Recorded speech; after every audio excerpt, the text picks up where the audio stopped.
Hello दोस्तों। एक trend आजकल मैं महसूस कर रहा हूँ। जब से 2024 के जो लोकसभा के जो चुनाव थे उसका जब रिजल्ट अनाउंस हो गया 4 जून के बाद, और ये बात बिल्कुल क्लियर हो गई कि इस बार बीजेपी को खुद मेजॉरिटी नहीं मिली है। मेजॉरिटी से वो 32 यानी 32 सीट कम हैं और उनको सरकार बनाने के लिए अपने सहयोगी दलों के साथ गठबंधन करना पड़ा।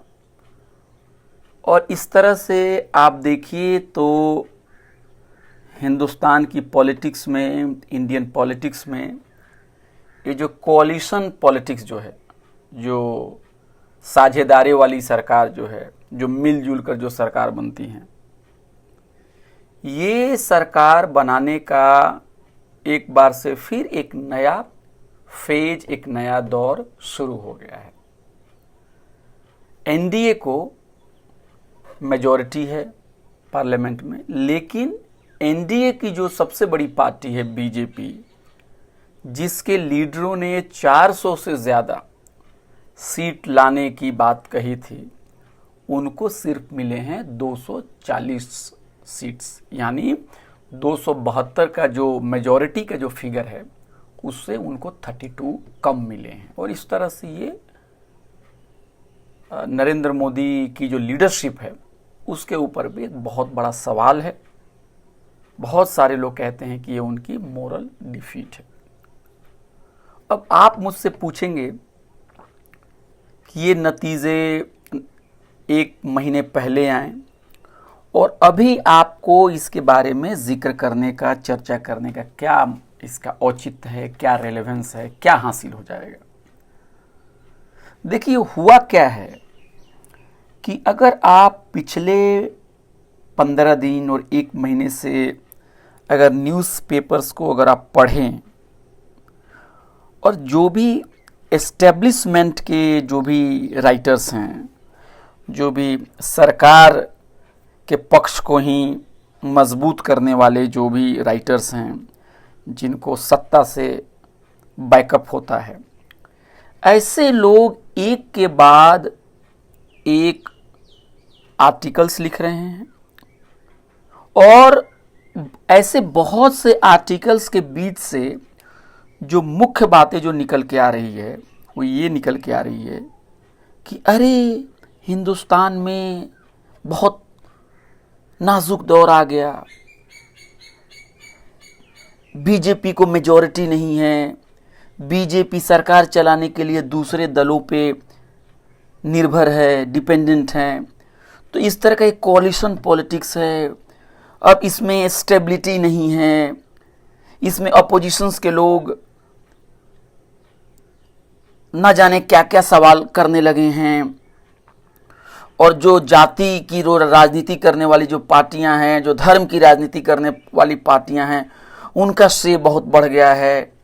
और जो भारत के जो कोर जो मसाइल हैं, जो कोर इश्यूज हैं, उनके मुताबिक economic reforms, strong economic reforms, privatisation, ये सब चीज़ें ऐसा लग रहा है कि अब ये सब चीज़ें उतनी नहीं हो पाएगी। सरकार दबाव में महसूस कर रही है, सरकार जो है पॉपुलिज्म में जा रही है, सरकार मुफ्त की रेवड़ियाँ बांटने को मजबूर है।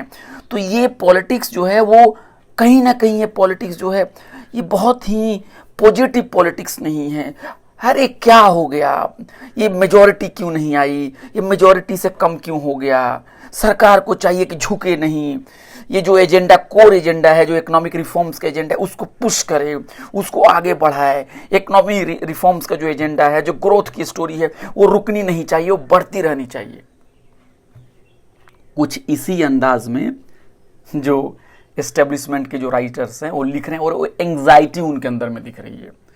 अगर इस आप एंग्जाइटी को अगर आप देखेंगे तो इसमें एक चीज़ें जो बिल्कुल साफ तौर पे आ रही है खुल के, वो आ रही है कि कोalition पॉलिटिक्स, जो साझे की सरकार है, जो मिली जुली सरकार है, ये पॉलिटिक्स के लिए, इंडियन पॉलिटिक्स के लिए सही नहीं है।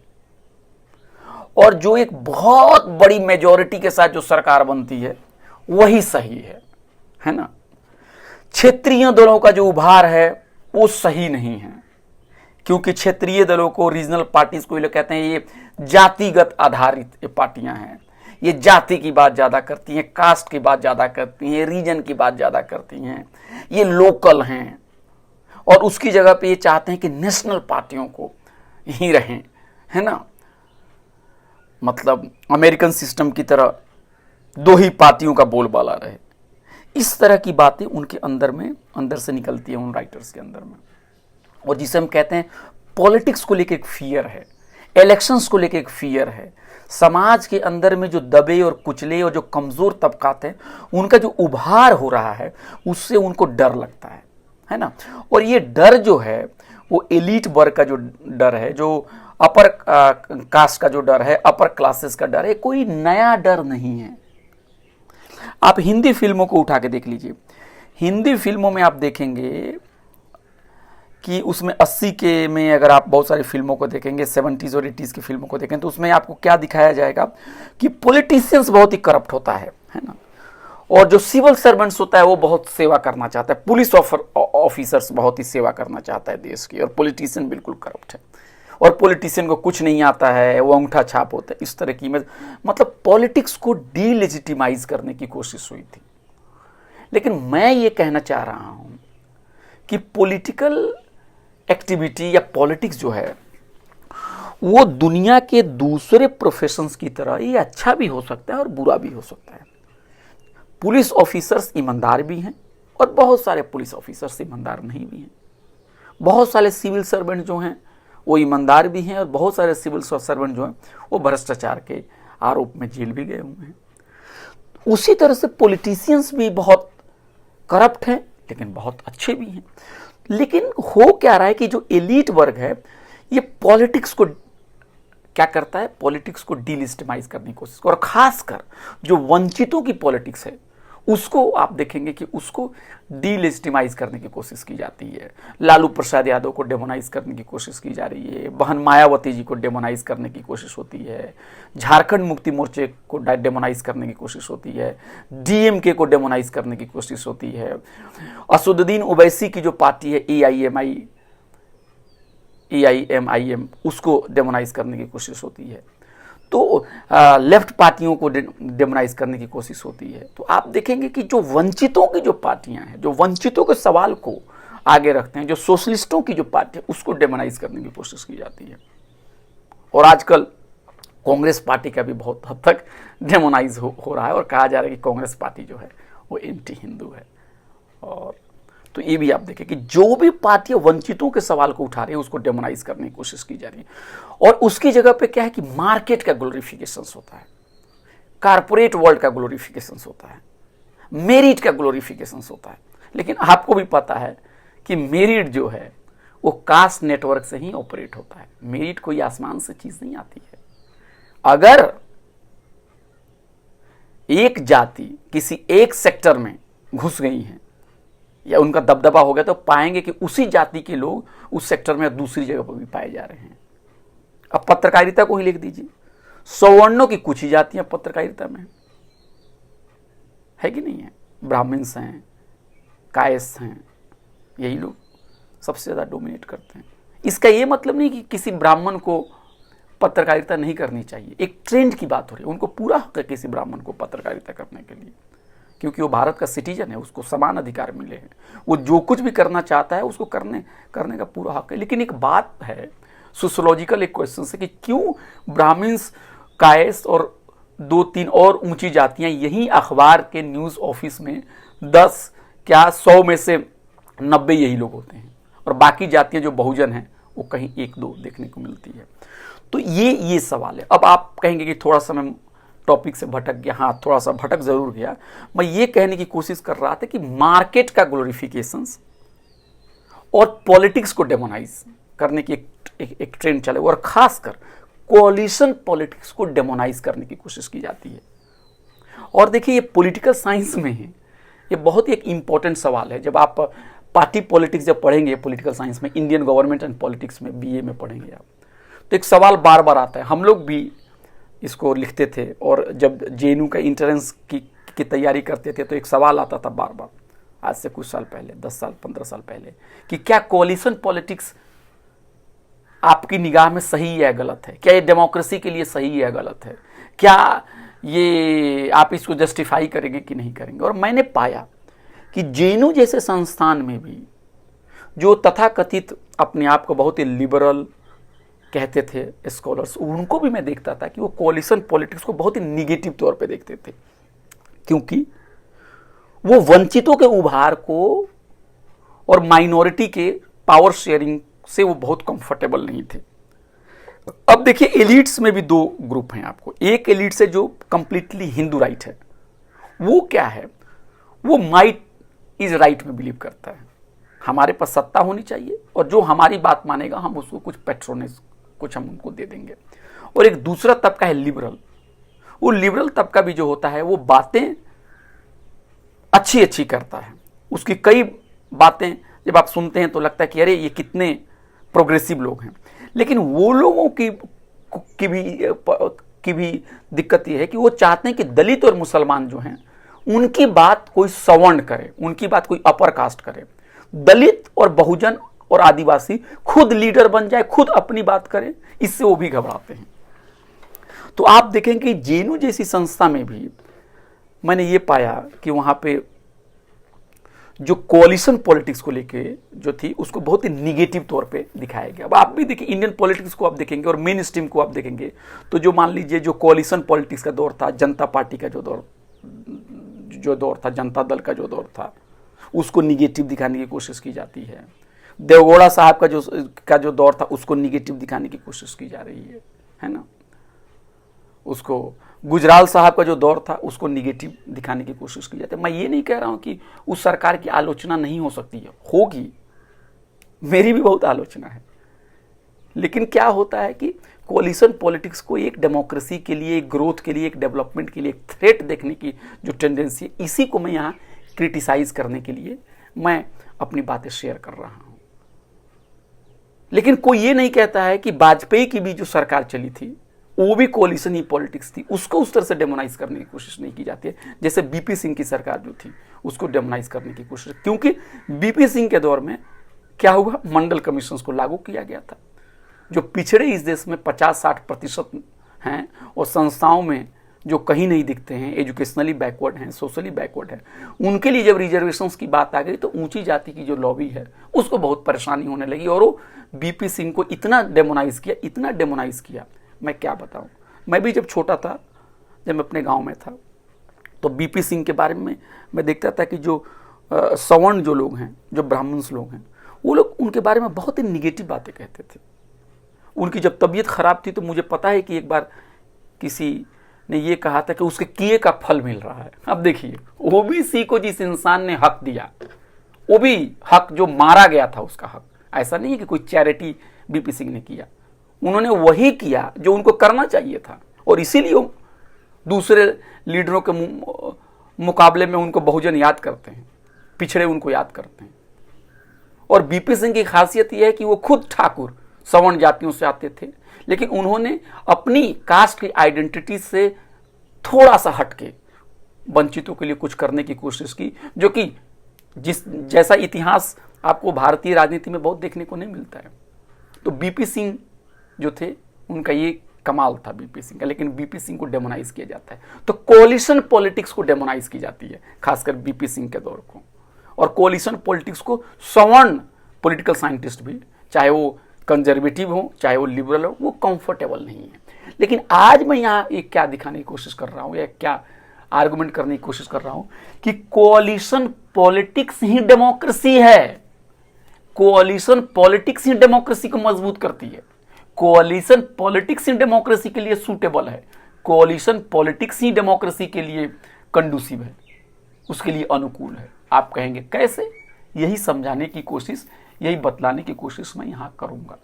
सबसे पहली बात आपको ध्यान में रखनी चाहिए कि जो भी अखबार में और मीडिया में जो एस्टेब्लिशमेंट के जो राइटर्स हैं, जो ये प्रोपेगेंडा फैला रहे हैं कि कोलिशन पॉलिटिक्स में इकोनॉमिक रिफॉर्म्स नहीं हो पाता है, ग्रोथ उस तरह से नहीं हो पाता है, वो सारी चीज़ें जो हैं उस पर आपको ध्यान नहीं देना है, क्योंकि वो जनता के सवाल नहीं हैं। वो एलीट 2-4 तबका 5% या 10% जो ऊपर बैठा हुआ है, वो इस बात को लेकर बहुत ही परेशान है कि अब मेरा प्रॉफिट कैसे बढ़ेगा। अब तो बहुत सारे लोग पॉलिटिक्स में आ गए, 1-2 लोग होते हैं तो उनको लोग मना लेते हैं, लेकिन अगर बहुत लोग होंगे उनको मनाना मुश्किल होता है, एग्रीमेंट सबसे एक कंसेंसस बनाना मुश्किल होता है। इसलिए उनकी वो एंग्जाइटी है। वो एंग्जाइटी जनता की नहीं है, जनता तो खुश है कि अब एक लीडर की मनमानी रुक गई, कुछ हद तक एक पार्टी की मनमानी रुक गई। अब हर पोस्टर पे एक ही लीडर की तस्वीर नहीं आएगी, हर कैंपेन में एक ही लीडर को थैंक यू नहीं कहा जाएगा। थैंक यू, आपने 5 किलो गेहूं दे दिया, थैंक यू, आपने हमें इंजेक्शन दे दिया, थैंक यू, है ना, आज धूप खिल गया, थैंक यू, आज बारिश हो गई, थैंक यू। एक ही लीडर को जो थैंक यू करने वाली जो पॉलिटिक्स थी उस पर कुछ हद तक चेक लगा है। और आप देख भी रहे हैं कि आजकल प्रधानमंत्री जी जो पहले जो उनका एटीट्यूड होता था कि जब वो बैठे हुए तो दूर दूर तक वो फ्रेम में कोई नहीं दिखता था, अब आज आप उनके आसपास में चंद्रबाबू नायडू और आप उनको नीतीश कुमार को आप देखेंगे उनके साथ बैठे हुए, है ना। तो डेमोक्रेटाइजेशन उसका स्पेस का भी हुआ, और ये स्पेस का डेमोक्रेटाइजेशन कोalition पॉलिटिक्स की वजह से हुआ। अब एनडीए की बात हो रही है, पहले किसकी बात होती थी? बीजेपी की होती थी और मोदी की बात होती थी। अब एनडीए की बात हो रही है। एक पॉजिटिव साइन है ये, और ये सब पॉजिटिव साइन जो है ये कोalition पॉलिटिक्स की वजह से हो रही है। आज लोकसभा में 10 साल के बाद एक लीडर ऑफ अपोजिशन है हमारे पास, ये सब कोalition पॉलिटिक्स की वजह से ही हो रही है। आज अपोजिशन कुछ बोलने की स्थिति में है, ये कोalition पॉलिटिक्स की वजह से हो रही है। आज सत्ता पक्ष जो है अपोजिशन को सुनने के लिए बैठा हुआ है, ये कोalition पॉलिटिक्स की वजह से हो रही है। आज नीतीश कुमार और चंद्रबाबू नायडू और बाकी सहयोगी दलों की, चिराग पासवान और दूसरे लोगों को, जीतन राम मांझी, इन लोगों को तस्वीर में, फ्रेम में ये दिख पा रहे हैं, ये कोalition पॉलिटिक्स की वजह से हो रही है। तो कोalition पॉलिटिक्स इन डेमोक्रेसी के लिए सूटेबल है, यही मैं कहना चाहता हूं। और जो प्रोपेगेंडा फैलाया जा रहा है अखबार में और मैगजीन में कि कोalition पॉलिटिक्स एक वीक फॉर्म ऑफ गवर्नमेंट होता है जिसमें डिसीजन नहीं ले पाती हैं, ग्रोथ रुक जाता है, बड़े बड़े डिसीजन, ये बहुत ही निगेटिव कैंपेन है। ये क्या है, देखिए डेमोक्रेसी में आप देखेंगे तो डेमोक्रेसी का और मार्केट का एक कंट्राडिक्शन है।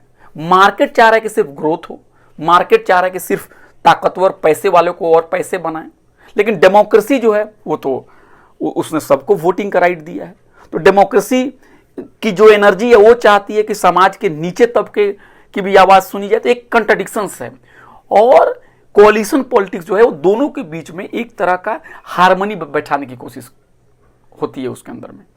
लेकिन अगर एक पार्टी को एक ब्रूट मेजोरिटी मिल जाए, बहुत ही ज्यादा सीट के साथ वो जीत के आ जाए, 400, 350, तो आप देखेंगे कि फिर बैलेंस जो होता है वो बन नहीं पाता है वो, और फिर वंचितों की आवाज दब जाती है। तो कोalition पॉलिटिक्स जो है वो डेमोक्रेसी के लिए सही है, यही बात मैं कहने की कोशिश कर रहा हूं।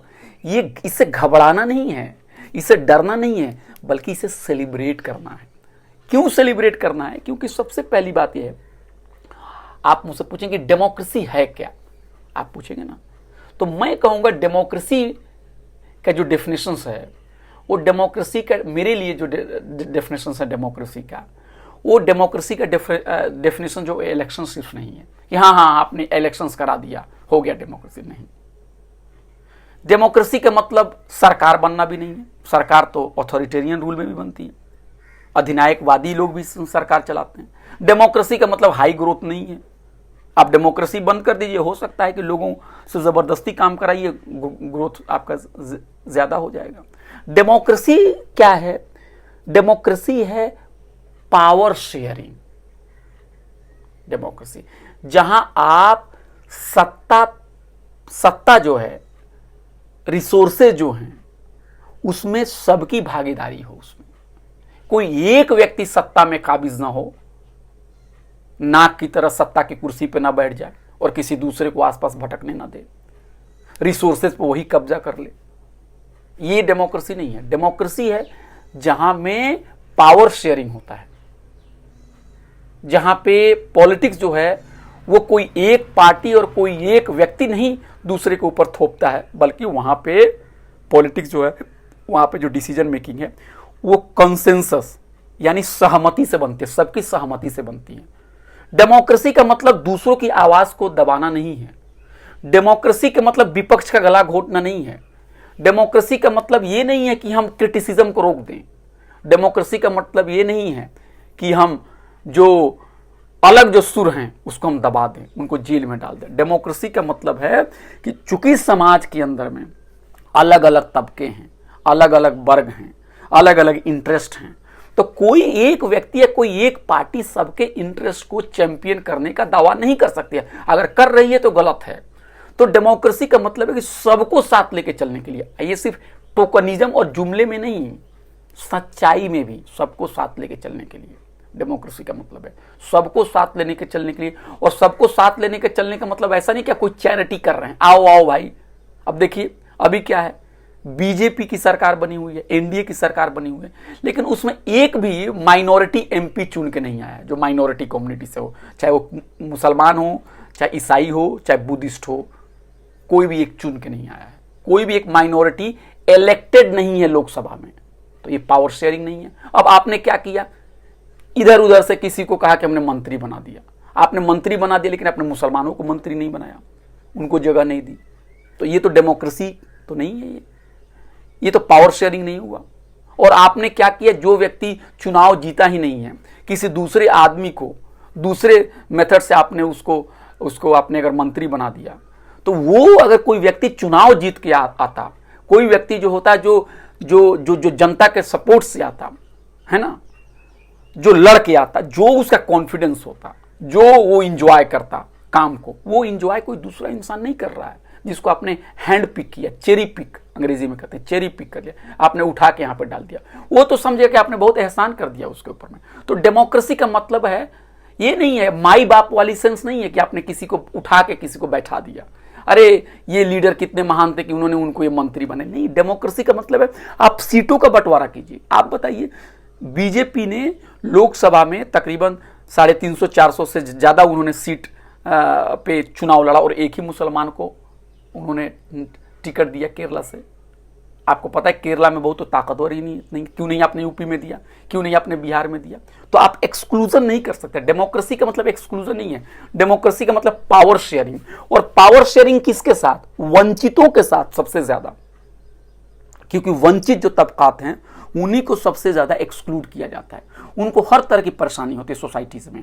सोशल है, उनके साथ कोई पानी नहीं पीना चाहता है, उनके साथ कोई खाना नहीं चाहता है, उनकी गलियों से कोई गुजरना नहीं चाहता है, उनके दरवाजे पे कोई बैठना नहीं चाहता है, उनको इज्जत नहीं मिलती है, उनको कुर्सी नहीं मिलती है ऊंची जातियों के जरिए, उनको सम्मान नहीं मिलता है, उनके साथ खान पान शादी ब्याह नहीं लोग करते हैं, ऊंची जाति के लोग, ऊंची जाति के नहीं करते हैं, नीची जाति के लोग जो है, तथाकथित नीची जाति, कोई नीची जाति होता नहीं है, ये कहने के लिए ऊंची जाति और नीची जाति, इंसान सब बराबर होते हैं। लेकिन जो लोअर कास्ट हैं वो तो करना चाहते हैं, शादी करना चाहते हैं, वो तो खाना चाहते हैं, वो तो इंसानियत बरतना चाहते हैं, लेकिन ऊंची जाति के लोग हैं वो घमंड में ये सब नहीं कर रहे हैं, अपने पावर स्टेटस को बनाने के लिए नहीं कर रहे। ऊंची जाति में भी कुछ लोग हैं जो ऐसा ये सब चीज़ों को नहीं मानते, लेकिन मैं एक सोसाइटल टेंडेंसीज की बात मैं कर रहा हूँ। और जो भी ऊंची जाति के लोग ऐसा करते हैं उनको उनका धन्यवाद है, और वो एक धन्यवाद भी ना कहें, वो अपना फर्ज अदा कर रहे हैं, वो भारत के एक शहरी होने का फर्ज अदा कर रहे हैं, और वो बिल्कुल सही कर रहे हैं, बिल्कुल अच्छा कर रहे हैं। तो आप देखेंगे कि वो सोशली डिस्क्रिमिनेटेड है, वो एजुकेशनली डिस्क्रिमिनेटेड है। उनके घर में ना कोई आईएएस है, ना उनके घर में कोई प्रोफेसर है, ना उनके घर में कोई पीएचडी है, ना एमए है तो बहुत कम है। रिलीजियस जो प्लेसेस हैं वहां पर भी उनको एक्सक्लूड किया जाता है। तो पुजारी बनाना तो दूर की बात, कई बार जो दलित जातियां होती हैं उनको मंदिर में जाने से रोका जाता है। मैंने खुद अपनी आंखों से देखा है, बिहार में जो छठ होता है, छठ पवित्र जो छठ का जो पूजा होता है, ये होता है नदी के घाट पर, और मैंने देखा कि दलित समाज के लोग जो है अलग, उनको वो अलग बैठते हैं अपनी टोली लेके, और बाकी जो है कास्ट हिंदू जो हैं वो अलग बैठते हैं। दलित जाके घाट बनाएंगे, सफाई करेंगे, केला जो है केला का पेड़ वहां लगाएंगे, पताका लगाएंगे, उसको सजाएंगे, लेकिन वो अलग बैठेंगे। तो धर्म के नाम पे भी है भेदभाव है। पैसे के मामले में देख लीजिए, जमीन के मामले में देख लीजिए, जमीन 70% जो है दलितों को नहीं है, भूमिहीन है, मजदूरी करेंगे तो पेट भरेगा, वो भी मजदूरी नहीं मिलती है, काम करा के भी पैसा नहीं मिलता है, उनके घर जो है पक्के बहुत कम मिलेंगे, शौचालय उनके पास नहीं है ना। सांस्कृतिक तौर पे उनको क्या किया जाता है, उनका शोषण किया जाता है, उनको छोटा दिखाने की कोशिश की जाती है, उनके खिलाफ भद्दे कमेंट्स होते हैं। तो आप देखेंगे वंचितों को के साथ पावर शेयर करना ही डेमोक्रेसी है। सबके साथ हो पावर शेयरिंग, लेकिन वंचितों के साथ सबसे इंपॉर्टेंट है। अब मुसलमानों के साथ भी यही है, हाशिए पे उनको रखा गया, पावर शेयरिंग नहीं है। अब बताइए 24 MP उनके जीत के आए हैं इस बार लोकसभा में, और उनकी जितनी आबादी है कम तकरीबन 60 या 70 उनके होने चाहिए। तो भाई आप 40 सीट या 35 सीट उनका क्यों मार लिए? उनके एक भी वो अगर 15% हैं या 14% है तो उनके उस प्रतिशत के मुताबिक मंत्रिमंडल में जगह क्यों नहीं है? उनको अहम मिनिस्ट्री क्यों नहीं दी जा रही है? तो वंचितों को एक्सक्लूड करके कोई डेमोक्रेसी नहीं हो सकती। आप जितना भी इलेक्शंस करा लो, आप जितना भी ग्रोथ स्टोरी करो, और आप चांद क्या, आप सूरज पे भी अगर आपने हवाई जहाज भेज दिया, साइंटिस्ट को भेज दिया, तब भी मैं उसको डेमोक्रेसी नहीं मानूंगा। क्योंकि डेमोक्रेसी का मतलब ही होता है पावर शेयरिंग, और कोalition पॉलिटिक्स जो है पावर शेयरिंग के लिए स्पेस ज्यादा क्रिएट करता है। कोई भी सरकार जो ब्रूट मेजोरिटी के साथ आती है वो पावर शेयरिंग नहीं करती है। अब आप देख लीजिए, कांग्रेस पार्टी को भी देख लीजिए, 1952 से लेके 1975 तक 77 तक उसने भी पावर को एंजॉय किया। उसने भी जिस हद तक वंचितों के साथ पावर शेयरिंग करना चाहिए उन्होंने भी नहीं किया। अब मैं बता दूं कि आपको 67 तक लीडर ऑफ अपोजिशंस भी नहीं था। नेहरू जी ने भी लीडर ऑफ अपोजिशंस को नहीं रखा, नहीं था। और उस जमाने में क्या होता था कि वो डिफरेंशिएट भी करते थे पार्टियों को। एक पार्टी स्पीकर जो थे नेहरू जी के दौर में, एक पता नहीं है कहां से ये प्रथा चली, ये गलत प्रथा आ गई। पार्टी जिनकी ज्यादा सीट्स होते उनको पार्टी बोलते थे, और जिनकी कम सीट्स होती उनको ग्रुप्स बोलते थे। अब देखिए अपोजिशन को किस तरह से बिलिटिल किया गया उस जमाने में, यह भी गलत है। लीडर ऑफ अपोजिशन भी नहीं था, यह भी गलत है। उसके बाद से एक बड़ा बदलाव 1977 के बाद से आया, जब लीडर ऑफ अपोजिशन से रिलेटेड एक कानून पास हुआ। और लीडर ऑफ अपोजिशन से एक बात याद रख लीजिए, बहुत ही कंफ्यूजन पैदा किया जाता है कि लीडर ऑफ अपोजिशन जो है वो तभी अपोजिशन पार्टी को मिलेगा जब उनके पास 10% सीट्स होंगे, एमपीज होंगे टोटल स्ट्रेंथ का। यानी मान लीजिए अगर लोकसभा में 543 सीट्स हैं, तो जब तक उनको 10% का मतलब है 54 या 55 या उससे ज्यादा नहीं होंगे, तब तक उनको लीडर ऑफ अपोजिशन का उनको नहीं मिलेगा, उनको मतलब पोजीशन। ये गलत है, ये कहीं ऐसा कानून में नहीं है। कानून ये कहता है कि जो भी पार्टी अपोजिशंस में सबसे ज्यादा न्यूमेरिकली ज्यादा उनके पास एमपी हो, सबसे ज्यादा संख्या में अपोजिशन पार्टी जिनके पास एमपी हो, उन्हीं को ये पोस्ट मिलना चाहिए, उन्हीं को लीडर ऑफ अपोजिशन मानना चाहिए। लेकिन क्या हुआ, ये 10% वाला कंडीशंस लगा के हमने देखा कि 2014 या 2019 के लोकसभा में कोई अपोजिशन लीडर नहीं था। ये डेमोक्रेसी के खिलाफ है लीडर ऑफ अपोजिशन नहीं होना। यानी आप चाह नहीं रहे कि पार्लियामेंट में कोई बहस हो, तो अगर पार्लियामेंट में बहस ही नहीं होगा, पार्लियामेंट में सवाल ही नहीं उठेंगे, पार्लियामेंट में सरकार की गलत पॉलिसियों का स्क्रूटनी भी नहीं होगा, तो कैसी डेमोक्रेसी है? तो क्या फायदा उस डेमोक्रेसी का और उस पार्लियामेंट का जो सेशन है उसको चलाने का? तो डेमोक्रेसी का मतलब है क्रिटिसिज्म। और सुप्रीम कोर्ट का भी जजमेंट आया हुआ है अभी हाल में ही, 2-4-5 महीने पहले की बात है, कि क्रिटिसिज्म और आलोचना के बगैर डेमोक्रेसी की कल्पना नहीं की जा सकती है।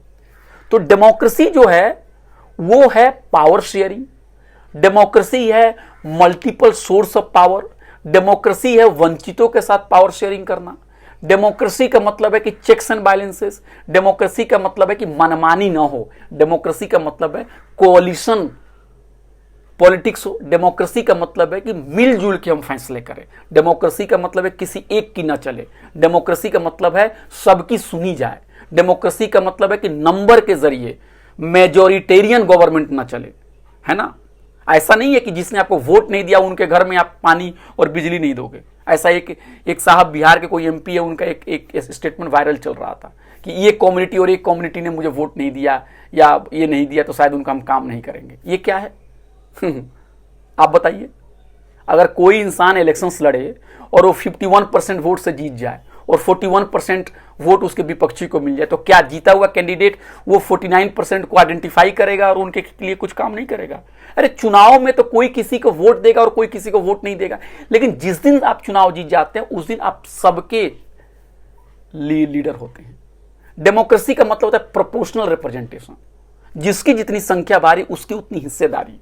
आज दलितों को, पिछड़ों को, मुसलमानों को, महिलाओं को, आदिवासियों को उनकी संख्या के अनुपात में हर जगह जगह होनी चाहिए। पार्लियामेंट में होनी चाहिए, कोर्ट में होनी चाहिए, मीडिया में होनी चाहिए, इंडस्ट्री में होनी चाहिए। कारोबार में देख लीजिए, कारोबार में कहा जाता है, इंडस्ट्री और बिजनेस में कहा जाता है यहाँ मेरिट ही चलता है। तो मेरिट ही चलता है तो बहुजन लोग वहां सिर्फ 7% क्यों हैं और ब्राह्मण्स और बनिया जो हैं वहां 93% क्यों हैं? यानी मेरिट नहीं चलता है, कास्ट चलता है वहां पे।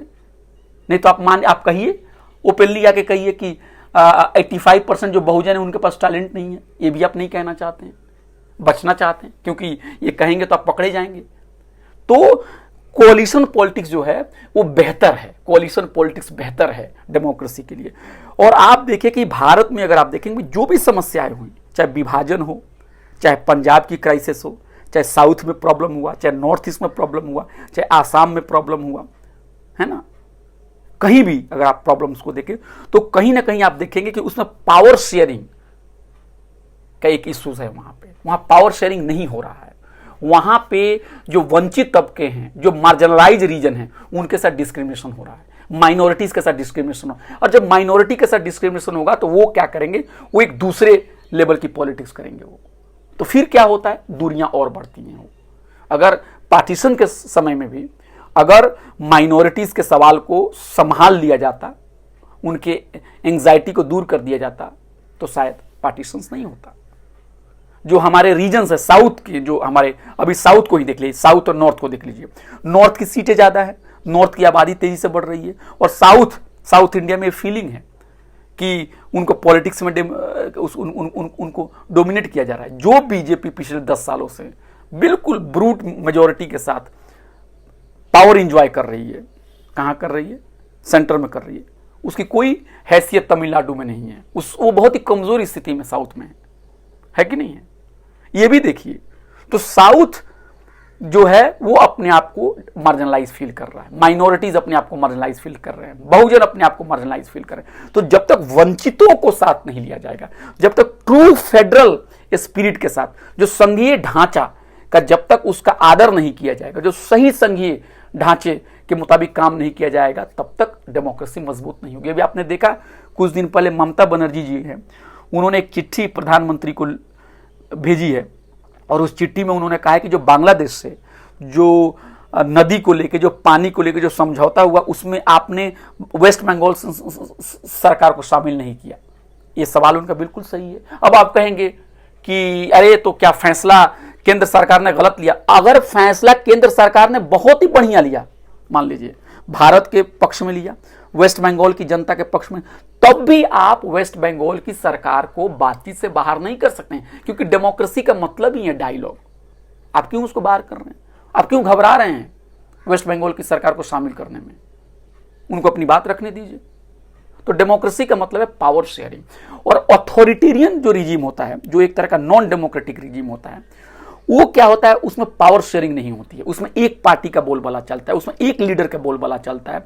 उसमें क्या होता है, वंचितों को वहां पे अधिकार नहीं होते, वहां पे चेक्स एंड बैलेंसेस नहीं होते हैं, वहां पे फ्री प्रेस नहीं होता है, वहां पे फ्री जुडिशियरी और इंडिपेंडेंट जुडिशियरी नहीं होती है, बल्कि एक लीडर और एक सिस्टम को जस्टिफाई करने के लिए सब लोग काम करते हैं। इसीलिए आप देखेंगे कि कितना भी बड़ा ऑथोरिटेरियन रूलर क्यों नहीं हो, वो कुछ सालों के बाद वो ब्रेक कर जाता है और हिस्ट्री से फिर वो मिट जाता है वो। लेकिन जहां पे डेमोक्रेटिक सिस्टम है, जहां पे चेक्स एंड बैलेंसेस हैं, वो सिस्टम ज्यादा चलता है, वो सिस्टम ज़्यादा टिकाऊ होता है, क्योंकि वो लोगों के अंदर में जो भय होता है उसको दूर करने की कोशिश करता है। कमज़ोर से कमज़ोर व्यक्ति भी समझता है कि नहीं नहीं, मेरा इस सिस्टम में जगह है, हम कुछ कर सकते हैं, हमारे लिए कुछ ना कुछ है, सारे दरवाजे बंद नहीं हुए। इसलिए कोalition पॉलिटिक्स जो है वो ज़रूरी है, वो बेहतर है बावजूद इसके मेजोरिटेरियन पॉलिटिक्स के। पावर शेयरिंग जो है माइनॉरिटीज़ के साथ बहुत इंपॉर्टेंट है। और अंबेडकर जी को ले लीजिए, अंबेडकर जी जो हैं, बाबा साहब भीमराव अंबेडकर, उनकी दो बातों को मैं याद करना चाहूँगा, फिर मैं इस गुफ्तगू को ख़त्म करूँगा। बाबा साहब अंबेडकर ने बॉम्बे में 6 मई 1945 को, 6 मई 1945 को उन्होंने एनुअल सेशन जो था, जो वार्षिक जो उनका सत्र था all India schedule caste federation में, उन्होंने उसमें एक बहुत इंपॉर्टेंट बात कही थी। उन्होंने क्या कहा था, पहले मैं अंग्रेजी में पढ़ दूं। Much of the difficulty over the communal question is due to the insistence of the Hindus that the rule of majority is sacrosanct and that it must be maintained at all cost. फिर से पढ़ दूं। Much of the difficulty over the communal question is due to the insistence of the Hindus that the rule of majority is sacrosanct and that it must be maintained at all costs।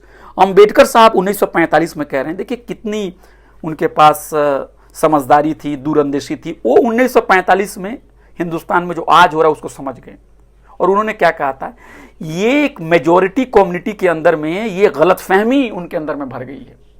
उनके अंदर में एक जिद है, जो जिद गलत है कि मेजॉरिटी की जो रूल है वो एकदम पवित्र है, उसके ऊपर कोई सवाल नहीं कर सकता। अब आपने देखिए पिछले 10 साल के अंदर में क्या हुआ, लीडर ऑफ अपोजिशन था ही नहीं। विपक्ष जब भी कोई सवाल उठाता था तो लोग कहते अरे जनता ने तुमको हरा दिया है, तुमको क्या अधिकार है। राहुल गांधी की जो इमेज है उसको उन लोगों ने किस तरह से डेमोनाइज किया। कोई पार्टी इलेक्शंस हार जाती है इसका ये मतलब नहीं है कि वो सवाल नहीं उठा सकती है।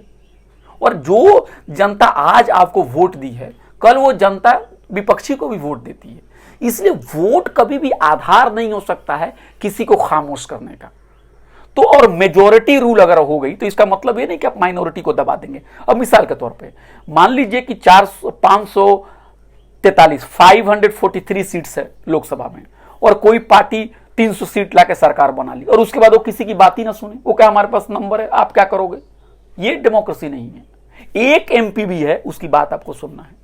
एक एमपी को भी आपको उसी तरह से ट्रीट करना है जिस तरह से आप रूलिंग पार्टी के एमपी को आप ट्रीट करते हैं।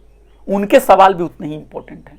तो मेजॉरिटी ठीक है, डेमोक्रेसी में अभी हमारे पास कोई बेहतर मैकेनिज्म नहीं है, तो यही होता है कि जो आधे से एक सीट जिनकी ज्यादा होगी वही सरकार बनाएंगे, ठीक है ना। लेकिन इसका यह मतलब नहीं है कि दूसरे लोगों की बात ना मानी जाएगी, दूसरे लोगों को आप खामोश कर दो, उनके मुंह पे आप क्या कर दो, उनकी जबान को आप खींच के बाहर कर दो, उनका मुंह सी दो, ऐसा नहीं हो सकता। तो मेजॉरिटी रूल जो है ये सैक्रोसेंट नहीं है। और ये कह रहे हैं अंबेडकर जी इसकी तरफ इशारा कर रहे हैं, और आज यही हो रहा है। जो हिंदुत्व के जो संगठन है सेम वही लॉजिक दे रहे हैं। अरे कांग्रेस पार्टी को जनता ने बाहर कर दिया, अरे कांग्रेस पार्टी जो है वो उससे भारत कांग्रेस मुक्त भारत को बनाना। अब ले लीजिए बहन मायावती को, ले लीजिए बीएसपी को, उनको बड़ी कामयाबी नहीं मिली है इस बार, सीट्स नहीं मिले हैं उनको उत्तर प्रदेश में। लेकिन इसका यह मतलब नहीं है कि बहन मायावती और बीएसपी का आधार खत्म हो गया। उनको वोट तो मिले हैं, वोट परसेंटेज तो उनका है, उनको लाखों लोगों ने वोट दिया है। और बेहतर डेमोक्रेसी वही है जहां पे प्रोपोर्शनल रिप्रेजेंटेशन मिलता है। वो हमारे सिस्टम में भी नहीं है प्रोपोर्शनल रिप्रेजेंटेशन, जिसके लिए मांग करने की जरूरत है, जिसके लिए ये आंदोलन करने की जरूरत है शांतिपूर्ण तरीके से। जिसकी जितनी संख्या भारी उसकी उतनी हिस्सेदारी। अगर बहन मायावती जी को 10% अगर वोट शेयर मिला है तो 10% उनको कुछ सीट भी मिलना चाहिए। वो कोई ऐसा नहीं होना चाहिए कि जो 51 वोट ला लिया वो सब कुछ पा लिया, जो 49 वोट लाया उसको कुछ नहीं मिला, ऐसा नहीं होना चाहिए। एक प्रोपोर्शनल रिप्रेजेंटेशन होना चाहिए। जब प्रोपोर्शनल रिप्रेजेंटेशन मिलेगा तो उसमें माइनॉरिटीज के स्टेक को बढ़ेंगे। इस तरह का मैकेनिज्म होना चाहिए कि आप कोई भी पॉलिसीज बनाएं तो माइनॉरिटीज के और वंचित तबकों को एक वीटो का पावर होना चाहिए। उनकी बातों को आप दरकिनार नहीं कर सकते। अब एक सिंपल सा एग्जांपल दे रहा हूं। मान लीजिए कि आप किसी एक कमरे में बैठे हुए हो और वहां पे 9-10 व्यक्ति बैठे हुए हैं, और 10 व्यक्ति में से 9 इंसान जो है वो तय करता है कि हमें सिगरेट पीना है, और एक इंसान जो है वो कह रहा है कि नहीं सिगरेट नहीं पीना है, मुझे इससे तकलीफ होती है। तो आप कहेंगे चलो वोटिंग करा लो। तो 9 व्यक्ति सिगरेट पीने के पक्ष में और 1 व्यक्ति सिगरेट पीने के पक्ष में नहीं है। तो आपने कहा हम तो वोट से जीत गए, 9 लोगों ने सिगरेट पिया और 1 व्यक्ति खांसते खांसते उसकी हालत खराब हो गई। ये डेमोक्रेसी नहीं है। डेमोक्रेसी का मतलब नंबर गेम नहीं होता है। डेमोक्रेसी का मतलब होता है कि आप माइनॉरिटीज, जिसमें रिलीजियस माइनॉरिटीज भी हैं, जिसमें हिस्टोरिकली ऑप्रेस्ड माइनॉरिटीज भी हैं, जिसमें socially exploited and discriminated minorities हैं, दलित्स हैं, बहुजन्स हैं, रिलीजियस माइनॉरिटी, उनके अधिकारों को आप समझें, कमजोरों के वाजिब सवालों को समझें, कमजोरों के वाजिब सवाल को न दबाएं। एक ही इंसान अगर कह रहा है कि नहीं ये सिगरेट पीना जो है वो ठीक नहीं है, तो आपको उसका सम्मान करना पड़ेगा, क्योंकि सिगरेट पीने को आप जस्टिफाइड नंबर के आधार पर नहीं कर सकते हो। आप चुनाव जीत के आ जाओ और कह दो कि नहीं माइनॉरिटी के घर में पानी नहीं होगा, ये डेमोक्रेसी नहीं है। इसीलिए कोर्ट ने भी कई बार कहा है कि आप संख्या के आधार पर जो कॉन्स्टिट्यूशन के जो बेसिक स्ट्रक्चर है उसको आप तोड़ नहीं सकते हो, उसको आप हटा नहीं सकते हो, आप एक दिन में संख्या के आधार पर उसको बदल नहीं सकते हो। तो इसीलिए डॉक्टर भीमराव अंबेडकर बार बार कहते हैं कि कम्युनल मेजोरिटी से हमें बचना है। कम्युनल मेजोरिटी, और हिंदुत्व के संगठन वही करने की कोशिश कर रहे हैं, वो कम्युनल मेजोरिटी बनाने की कोशिश कर रहे हैं। हिंदुओं की पार्टी हिंदुत्व वाली है और जो विपक्षी पार्टियां वो मुसलमानों की पार्टी, वो चाह रहे हैं कि 80 बनाम 20 का खेल हो जाए। ये गलत है। आप कम्युनल मेजोरिटी अगर फोर्ज करने की कोशिश कर रहे हैं तो आप डेमोक्रेसी का गला घोटने की कोशिश कर रहे हैं। और डॉक्टर अंबेडकर ने बार बार इस बात को कही है कि अगर अच्छा कानून बन भी जाए, फिर भी अच्छा कानून बनने के बाद भी अगर उस कानून को इंप्लीमेंट करने वाला व्यक्ति अगर वंचित समाज से नहीं आएगा तो न्याय नहीं मिल पाएगा। और कानून बुरा भी हो लेकिन वंचित समाज के लोग अगर वहां पे पहुंचेंगे तो अपने समाज का कुछ भला कर सकते हैं। मिसाल के तौर पे आइए हम आपको समझाने की कोशिश, मान लीजिए एक गाड़ी है, आपने नई गाड़ी ली, ठीक है, और नई गाड़ी को ली और नई गाड़ी बिल्कुल शोरूम से आपने ली, बिल्कुल बेहतरीन, और उसका जो ड्राइवर है वो कोई और है, तो क्या आपके हाथ देने पे वो रुकेगा? आपके कहने पे आपको मंजिल तक पहुंचाएगा? वो अपनी मनमानी चलाएगा।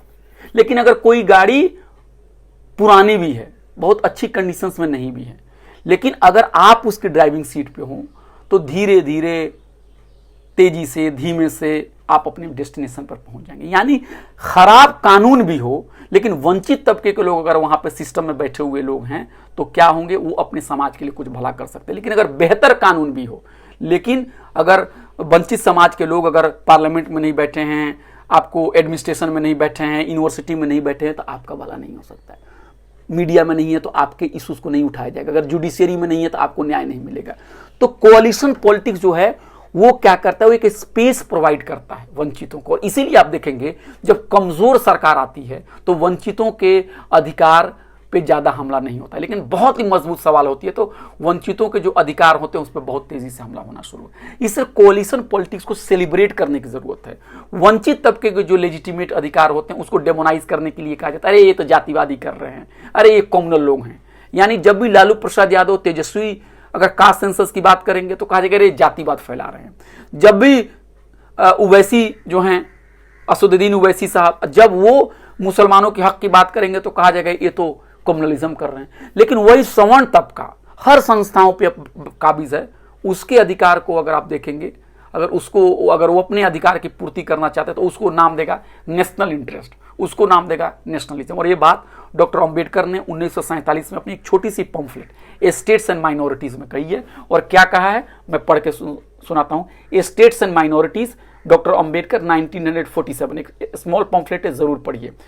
Unfortunately for the minorities in India, Indian nationalism has developed a new doctrine which may be called the divine right of the majority to rule the minorities according to the wishes of the majority. Any claim for the sharing of power by the minority is called communalism, while the monopolizing of the whole power by the majority is called nationalism. आखिरी के 2 line बहुत important है, फिर से सुनिए। Any claim for the sharing of power by the minority is called communalism, while the monopolizing of the whole power by the majority is called nationalism. यानी जब power sharing की बात जब करता है माइनॉरिटीज, वीकर सेक्शन, बहुजन, तो उसको कहा जाता है सांप्रदायिकता है, छोटी राजनीति है, तुच्छ राजनीति है, संप्रदायवाद है, देश को कमजोर करने की कोशिश है, समाज को बांटने की कोशिश है। लेकिन वही मुट्ठी भर लोग जब अपने हक में सब कुछ फैसला करते हैं, अपनी जातियों के लिए सब कुछ फैसला करते हैं, तो उसको बेहतर दिखलाने के लिए उसको नाम राष्ट्रवाद का नाम दे दिया जाता है। यानी जुडिशियरी में वंचितों को रिजर्वेशंस ना मिले, वंचित अगर वहां नहीं रहे तो राष्ट्रवाद है, उससे देश मजबूत होगा। लेकिन जैसे ही जुडिशियरी में अगर रिजर्वेशंस की बात वंचित उठाएंगे तो कहा जाएगा ये जुडिशियरी को बदनाम करने की कोशिश है, ये देश को कमजोर करने की कोशिश है, ये छोटी गंदी राजनीति है। अगर बिहार में रिजर्वेशंस बढ़ाने की बात हो रही है क्योंकि वंचितों को अधिकार नहीं मिल पा रहा है, तो कहा जाएगा कि बहुत ही डिवाइसिव पॉलिटिक्स है और समाज को बांटने की पॉलिटिक्स है। लेकिन यूनिवर्सिटियों में ऊंची जाति के लोग अगर बैठे हुए हैं तो कहा जाएगा कि ये बहुत ही राष्ट्रवादी पॉलिटिक्स है। बिजनेस और इंडस्ट्रीज में 93% जो हैं वो सिर्फ ब्राह्मण और बनिया बैठे हुए हैं, तो कहा जाए राष्ट्रवादी राजनीति है। अखबारों के दफ्तर में सब ब्राह्मण और दूसरी जातियां बैठे हुए हैं, तो कहा जाएगा कि ये राष्ट्रवादी पॉलिटिक्स है। लेकिन जैसे ही अखिलेश यादव हिंदी के एक बड़े अखबार के मालिकान से पूछ देंगे कि यहाँ कितने वंचित तबके के लोग काम करते हैं, तो कहा जाएगा एक कैसा सवाल आपने पूछ दिया। लेकिन वही अखिलेश यादव के रिजीम में कुछ यादवों को पुलिस में नौकरी मिल जाती है, तो लगता है कि ये जातिवाद फैल गया। तो आप देखिए कि जो कोalition पॉलिटिक्स है उसको डेमोनाइज करने की कोशिश जो है वो उच्च तबका करता है, ऊपर के तबका करता है। वो चाहता नहीं है कि वंचितों के साथ वो पावर को शेयरिंग करे। इसलिए मेरी आप लोगों से यही गुजारिश है कि प्रोपेगेंडा में न फैले, हमें कमजोरों के अधिकार के लिए बात करना होगा। और जब कमजोरों को अधिकार मिल जाएंगे तो देश सबसे ज्यादा मजबूत होगा, है ना। जो इकाई सबसे कमजोर हैं, जो यूनिट सबसे ज्यादा कमजोर है, अगर वहां बिल्ड किया जाएगा, वहां काम किया जाएगा, तो देश बहुत ही मजबूत होगा। मिसाल के तौर पर अगर इस देश में महिलाएं, दलित, आदिवासी, पिछड़े, मुसलमान और भी वंचित तबके अगर सबसे ज्यादा कमजोर, अगर उनकी भलाई की जाए, उनको आगे लाया जाए, तो देश सबसे ज्यादा मजबूत होगा। और भारत में भी देश तभी कमजोर हुआ है जब हम आपस में बटे हुए थे। और आपस में क्यों बटे हुए थे? क्योंकि ऊपर बैठे हुए चंद मुट्ठी भर जो लोग हैं वो उन्होंने कभी संसाधनों को नीचे के लोगों के साथ शेयर नहीं किया, कभी उनको इज्जत नहीं दी, कभी उनके साथ खान पान, शादी ब्याह नहीं किया। इसलिए अगर आप इस पूरे अम्बेडकराइट पर्सपेक्टिव से देखेंगे, आप डेमोक्रेसी के पर्सपेक्टिव से देखेंगे, तो पाएंगे कोalition पॉलिटिक्स ज्यादा बेहतर है। क्योंकि आज कोalition पॉलिटिक्स के दौर में मोदी जी विपक्षी दलों के साथ बात करने के लिए तैयार हैं। आज अपोजिशंस की आवाज आप पार्लियामेंट में सुन सकते हैं। और आज मोदी जी खुद अपने जो एलाइज हैं, जो अपने खुद जो सहयोगी पार्टियों, उनके साथ बैठ के फोटो खिंचाने के लिए तैयार हैं। क्या था पिछले 10 सालों में? विपक्षी पार्टियां कहीं नहीं थी। और उनके एलाइड पार्टियां भी जो थे, एलाइड पार्टियां भी थी, उनको भी कहीं उनको जगह नहीं मिलती थी, उनको भी वो सम्मान नहीं मिलता था। तो मुझे लग रहा है कि डेमोक्रेसी की जो सही स्पिरिट है वो है कोalition पॉलिटिक्स। और कोalition पॉलिटिक्स इसलिए भी जरूरी है कि भारत जो है यूनियन ऑफ स्टेट्स है, ये संघीय ढांचा को मजबूत बनाने के लिए हमको राज्यों को ताकत देने की जरूरत है और एक मैकेनिज्म लाने की जरूरत है, ताकि जो छोटे राज्य हैं उनको भी इंडियन पॉलिटिक्स में बराबर की शिरकत मिले। वो भी किसी पॉलिसी से अगर वो नाराज हो तो वीटो करने की परिस्थिति में हो। गोवा जैसा जो राज्य है, केरला जैसा जो राज्य है ना, आपको तमिलनाडु जैसा राज्य है, ये ऐसे जो राज्य हैं, आसाम है, अरुणाचल प्रदेश है, मणिपुर है, वो भी उनकी मर्जी के खिलाफ, उनके इंटरेस्ट के खिलाफ कोई भी कानून पास ना हो पाए।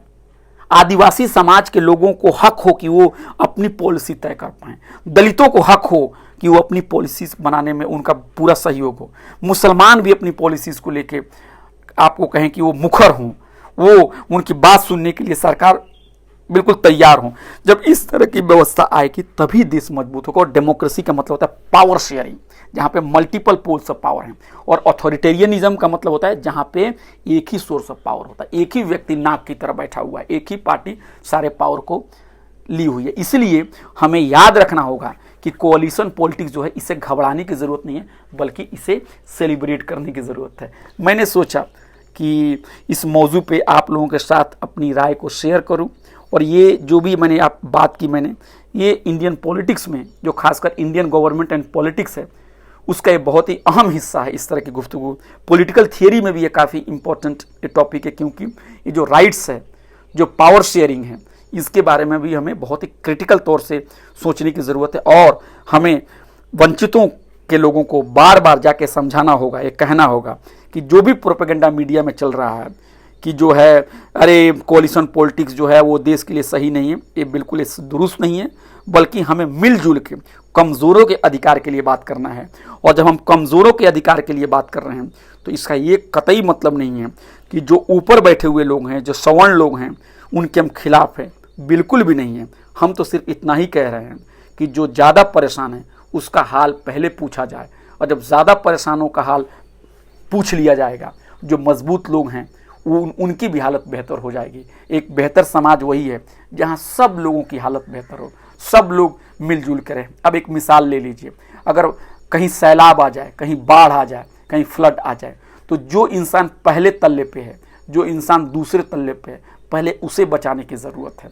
जो इंसान 10वें तल्ले पे है उसको उतना क्राइसिस नहीं है। इसलिए 10वें तल्ले पर भी बैठे हुए इंसान को ये नहीं समझना चाहिए कि अगर कोई व्यक्ति पहले तल्ले के इंसान को बचाने की बात कर रहा है तो वो उनके अधिकार के खिलाफ बात कर रहा है, बिल्कुल ही नहीं। वंचितों के जब अधिकार मिलेंगे देश मजबूत होगा, और जब देश मजबूत होगा तो इसका लाभ सबको मिलेगा।